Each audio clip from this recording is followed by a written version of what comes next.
విషయం తర్వాత చెప్తాను. నువ్వు గుడ్డి పిల్లవి, నీకు దారి కనపడకపోతే నేను నీకు దారి చూపిస్తాను అన్నమాట. ఏంటండి దత్త? అదంతే, కళ్ళు మూసుకో. బొసుము చేయి. రైట్.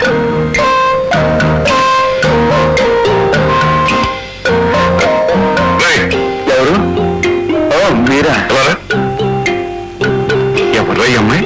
పాపం గుడ్డి పిల్ల. ఎవరో పార్క్ లో వదిలించి వెళ్ళిపోయారు. తీసుకువెళ్ళి వాళ్ళ ఇంటి దగ్గర డ్రాప్ చేద్దామని. నాకు సాంఘిక సంక్షేమ కార్యక్రమాలంటే చాలా ఇష్టం కదా, అందుకనే నువ్వు అంటే నేను గర్వపడతాను.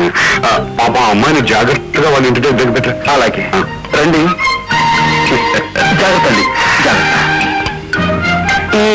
జాగ్రత్తగా మస్కా పట్టారు. మామగారు, అదే మా నాన్నగారు. మీ నాన్నగారు ఆయన ముందు అబద్ధం ఆడారా? పలేవారే. నువ్వు మీరు అనుకుంటున్నట్టు నేను గుడిదాను కాదు సార్. మరి మా వాడు ఆయనండి, ఈయనే. ఈవేళ మా డ్రామా డే డాడీ. ఎక్కడ పడితే అక్కడ నటించేసి ఎదుటి వాళ్ళు ఒప్పించడమే ఈ రోజు మా పని. ఇది కూడా అబద్ధమేనండి. అబద్ధం? అవునండి, మమ్మల్ని ఇద్దరు చూసి మీరు అబద్ధం చేసుకుంటారని ఈయన గుడ్డిదానిలో నటించమన్నారు. నిజం చెప్పావు అమ్మాయి, చాలా సంతోషం. ఒరే ఓరి పడుతాయి. వేసేదేమో సత్యహరిశ్చంద్రుడి వేషంలో, ఆడేది పచ్చబద్ధాలని. ఓహో, నీకు సాంఘిక సంక్షేమ కార్యక్రమాలంటే మహా ఇష్టం కదా. ఇదిగో పాప, ఆ గుడ్డతను చాలా ఇబ్బంది పడిపోతున్నాడు. అతన్ని జాగ్రత్తగా తీసుకెళ్లి వాళ్ళ ఇంటి దగ్గర దిగబెట్ట. ఆ అబ్బాయికి అలవాటు వెళ్ళిపోతాడులే. అదే వెళ్తాను. వెళ్ళలేంటి?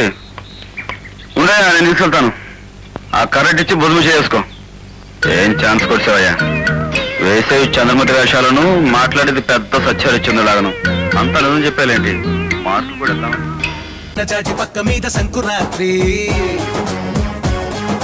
మొగుడు పెళ్ళాలుగా మొదటి రాత్రి,